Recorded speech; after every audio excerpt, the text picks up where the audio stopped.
बच्चों इससे पहले वाली क्लास में हमने सॉल्वेंसी रेशियो के फॉर्मूले देखे थे। आज हम देखते हैं सॉल्वेंसी रेशियो के ऊपर बेस्ड क्वेश्चन। तो मेरे सामने क्वेश्चन है जिसमें मुझे नॉन करंट एसेट्स गिवन है, करंट एसेट्स गिवन है, करंट लायबिलिटीज़ गिवन है और लॉन्ग टर्म बोरोइंग्स और लॉन्ग टर्म प्रोविजंस गिवन है। मतलब मुझे 1 2 3 4 5 ये 5 चीज़ें गिवन है। अब मैंने क्या किया यहाँ पे, सबसे पहले मैंने एसेट्स का टोटल निकाल लिया जो कि आया 225। जो ये टोटल है 225 वही लायबिलिटीज़ का टोटल होगा और लायबिलिटीज़ के टोटल में से मैंने long term borrowings, long term provisions, current liabilities को माइनस कर लिया। यहाँ से मेरा निकल के आया 50,000 rupees balancing figure.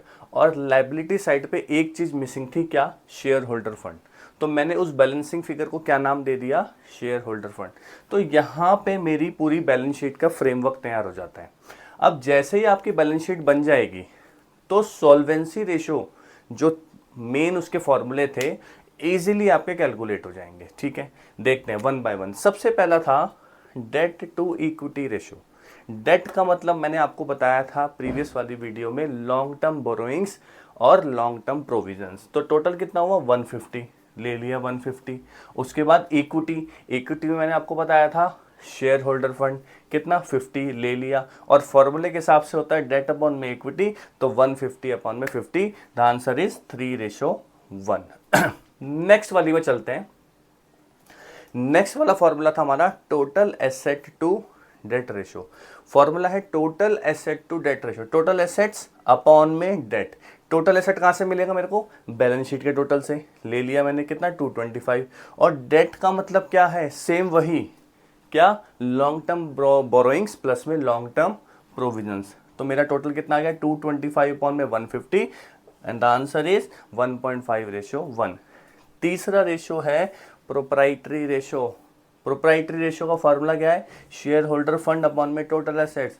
Balance sheet में वो भी गिवन है, अभी तो कैलकुलेट किया है 50,000 and total assets is 2,25,000। Ratio कितनी आ गई? 0.22:1। तो यहाँ पे एक क्वेश्चन हमारा सॉल्व होता है। अब आते हैं एक और क्वेश्चन के ऊपर, एक और थोड़ी सी प्रैक्टिस और कर लेते हैं सॉल्वेंसी रेशो के ऊपर। मुझे बैलेंस शीट के अंदर शेयर होल्डर फंड दिया हुआ था।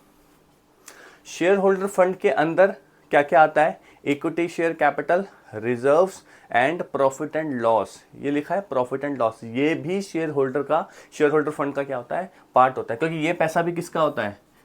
शेयर होल्डर्स का ही होता है। ठीक है, बट मैंने ये ब्रैकेट में लिखा है 1 लाख। इस ब्रैकेट का मतलब है लॉस। क्या है? लॉस। इसीलिए इस अमाउंट को बाकी दो अमाउंट से हम क्या करके चलेंगे? माइनस करके चलेंगे।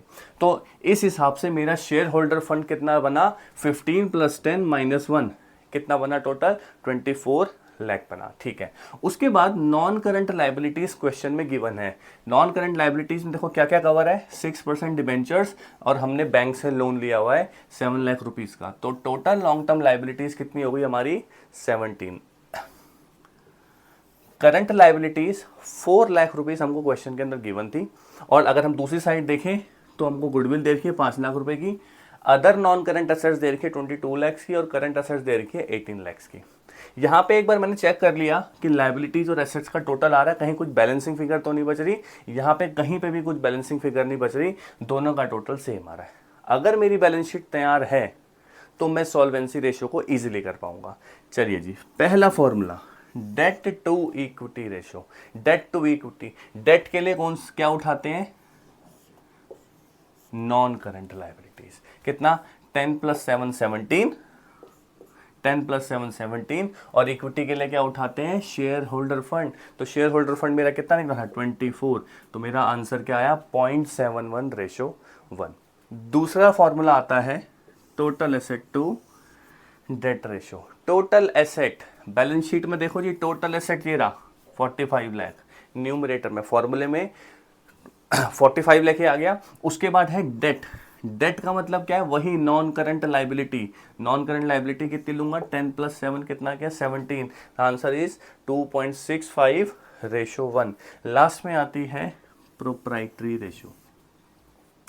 प्रोप्राइटरी रेशो के अंदर फॉर्मूला क्या होता है आपका प्रोप्राइटरी रेशियो का, शेयर होल्डर फंड अपॉन में total asset. Share holder fund देख लेते हैं कितना कितना लिया, 15 + 10 - 1 जो क्या है 24, और एसेट्स का टोटल कितना है 45। तो अगर मैं इसको सॉल्व करूं तो मेरा बनता है 0.533/1। तो इस तरीके से सॉल्वेंसी रेशियो के जो इंपॉर्टेंट क्वेश्चन है वो भी हमने यहाँ पे डिस्कस कर लिया। आई होप आपको सॉल्वेंसी रेशियो का फॉर्मूले, बैलेंस शीट और जो क्वेश्चन है वो अच्छे से समझ में आ गए होंगे।